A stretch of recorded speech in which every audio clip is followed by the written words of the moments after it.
相信喜欢数码成像的朋友都听过一句话：底大一级压死人。这句话呢，也经常出现在我节目中的留言里。画面左边的 X30 Pro 啊，它的卖点就是以主摄的大感光器加高像素为卖点的。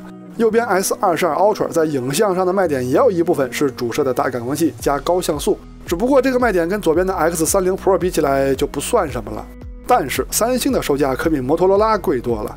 那今天就来看一下吧，大底、高像素还有售价在手机影像当中都扮演着什么角色。摩托罗拉 X30 Pro 呢，之前已经介绍到这台手机了，它的后摄呢已经达到了2亿像素。那这台2亿像素的后摄呢，就是三星给它做的啊，三星就是它的供应商。那三星自己呢，还一直用的是它的1亿像素的感光器。那之前也介绍了这台 S22 Ultra， 它的1亿像素的感光器的分辨率还是非常高的，而且它还有一个1亿像素的增强模式。今天呢就来对比一下这两台手机在影像方面的表现。那我们肯定不会只光对比主摄啊，注意看下方的进度条，我们对比的环节还是非常丰富的。那毕竟他们两台都是主打影像的手机嘛，对吧？在正式对比前呢，先是鼓励摄影环节，我会用这两台手机去拍摄一些摄影作品。拍得不好啊，抛砖引玉，希望你也可以参与到摄影中来。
前面的照片呢，就是这两台手机所拍的。还是那句话啊，希望你也可以参与到摄影中来。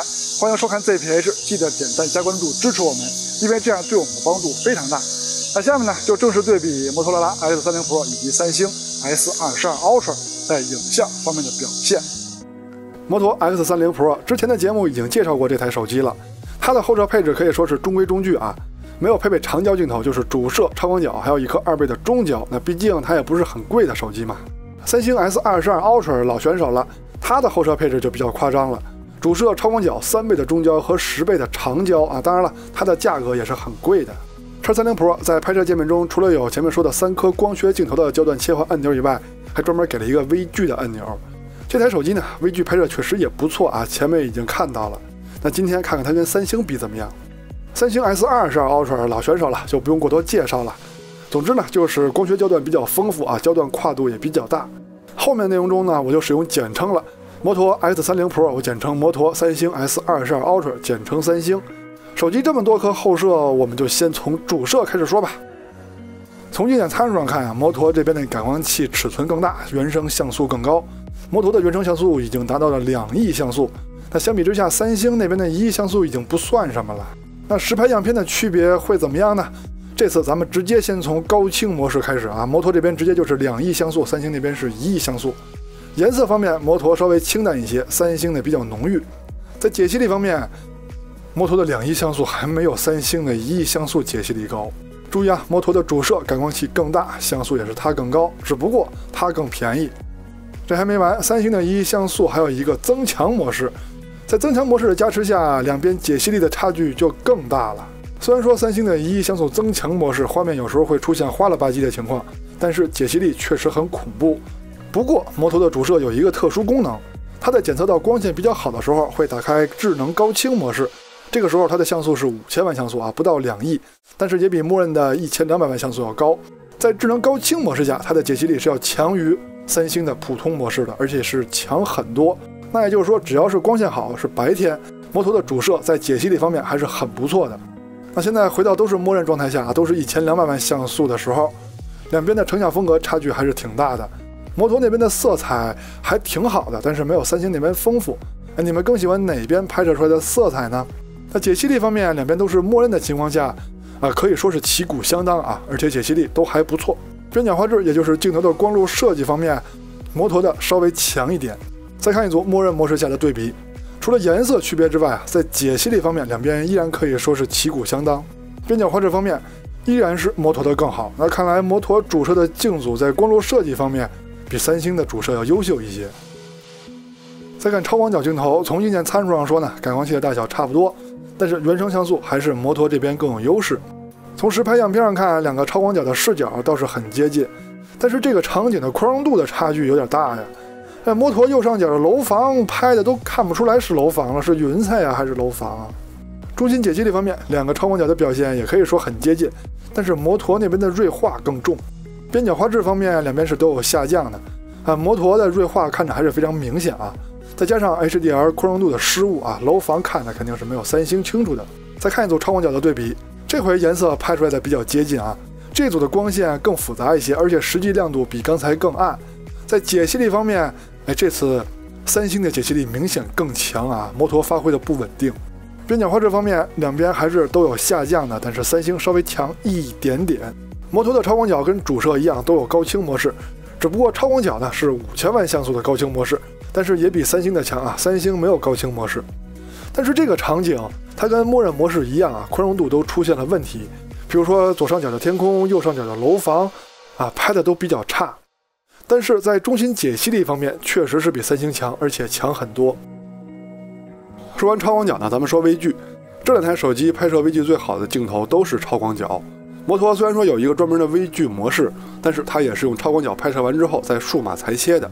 从实拍样片上看，好像是摩托的最近对焦距离好一些，但它是数码裁切的嘛，它拍完之后再放大一下。那放大焦点部分看呢，两边的细节呈现还是差不多的。这几张蜗牛的照片也能说明问题，看起来是摩托的微距拍起来效果更好。那如果把焦点部分放大的话，两边的细节几乎是相当的，而且有的时候三星的会更好。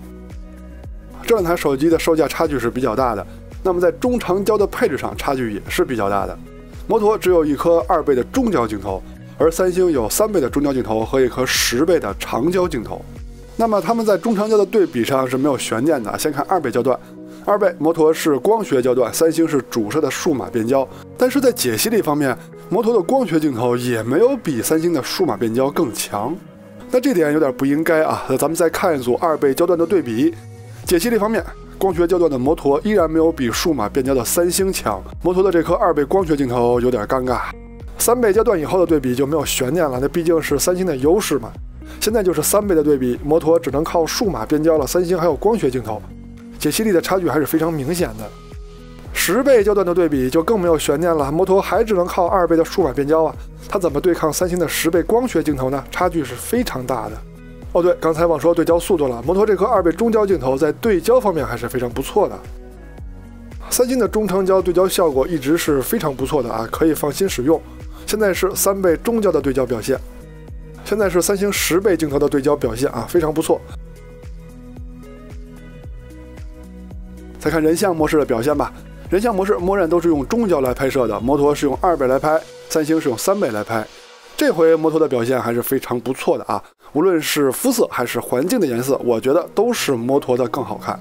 那你要问谁拍的真实呢？那肯定谁好看谁真实那拍人像不就这样吗？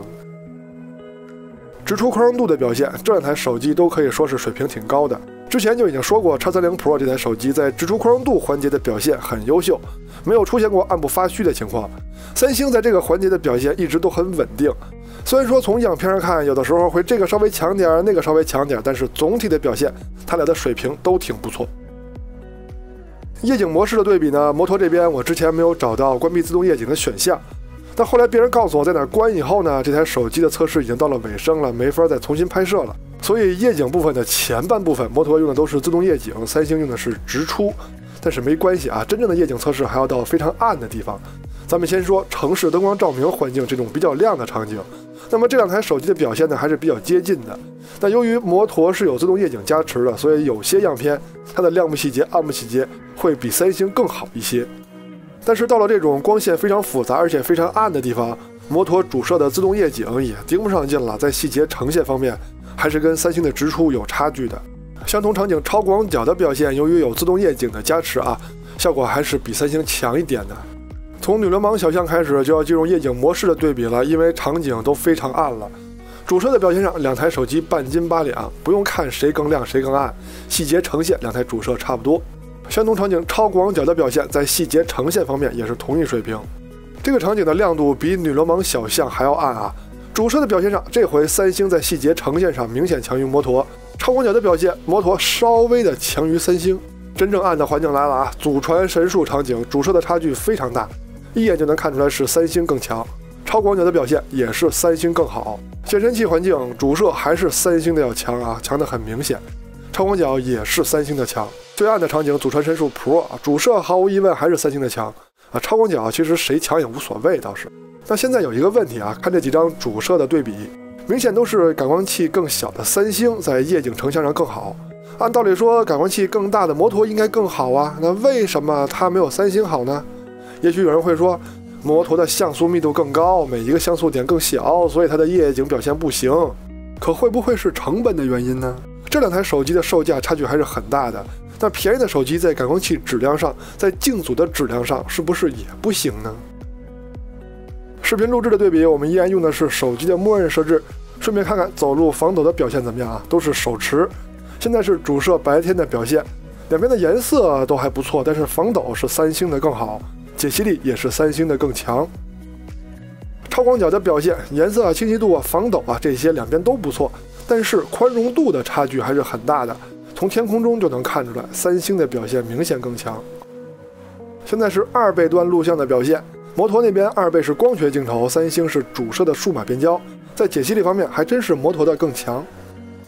3倍录像的表现，摩托就是数码变焦了，三星就是光学镜头了，在解析力方面三星的更好防抖两边做的都还行。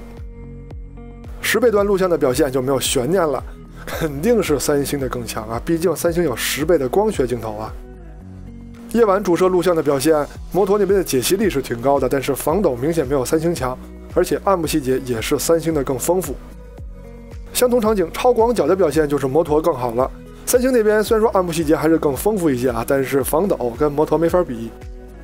录像最暗的场景女流氓小巷，主摄的差距还是非常大的。三星那边虽然防抖没有摩托强，但是解析力清晰度可是明显要强的。相同场景超广角的表现就谁也甭说谁了。工业设计方面，虽然说摩托这台手机主打的是2.1像素的大底主摄，但是它的后摄区域设计的并不夸张，可以说还是往秀气了设计的。那么它的后摄工业设计，你们觉得跟三星比哪个更好看呢？机身厚度方面是摩托的更薄一些，但是后摄的凸起也是摩托的更厚。那毕竟它的主摄感光器很大嘛，想做薄是很难的。屏幕方面，摩托是1080p 级别的，用起来很不错。但是跟三星比屏幕的话，你要说哪台手机的屏幕比三星强，有人信吗？但是处理器方面确实是摩托的更好无论是性能还是发热控制都比三星的要强。这个没办法，毕竟是新手机嘛。那具体的游戏性能、发热跑分这些就不是我们要介绍的了。那下面呢，我们就来总结一下这两台手机在影像方面的表现。这次摩托 X30 Pro 和三星 S22 Ultra 的对比是没有什么悬念的。X30 Pro 的主摄2.1像素都打不过小米 12S Ultra 的5000万像素，那它怎么可能是三星 S22 Ultra 的对手呢？再加上还有中长焦的差距，胜负是很明显的。但是这次对比主要是有个思考，很多朋友一定听过底大一级压死人这话，好像数码成像中感光器越大就一定越好，还有很多朋友认为像素就是一切，像素越高就越好，这样的论调呢我都见过。正好这次 X30 Pro 的主摄是底也大，像素也高，但结果呢很多环节都不太理想。为什么呢？我想除了感光器的大小还有像素以外，还有一个因素，成本的高低。便宜的手机肯定会在各个方面节约成本，后摄的成本也不例外。面积大、像素高的感光器就一定是质量好、价格贵的吗？不一定哦。感光器参数中的像素跟实际的解析力不是等比的，感光器的大小和画质以及夜景的表现也不是等比的。关键因素还有半导体上每一个像素点是否都能全力输出，别有凑数的，还有镜组镜片的光学质量，这也是钱呀。硬件质量不是消费者能直接知道的，还是要通过对比才能知道。性价比自然是存在的啊，不过还有句老话说得好啊，便宜没好货，是好货不便宜啊。OK， 到结尾了。那看完上面内容呢，希望可以在选择方面给您提供一些帮助，也希望您能喜欢我们的节目，记得点赞加关注支持我们，因为这样对我们的帮助非常大。我们下期节目再见，拜拜。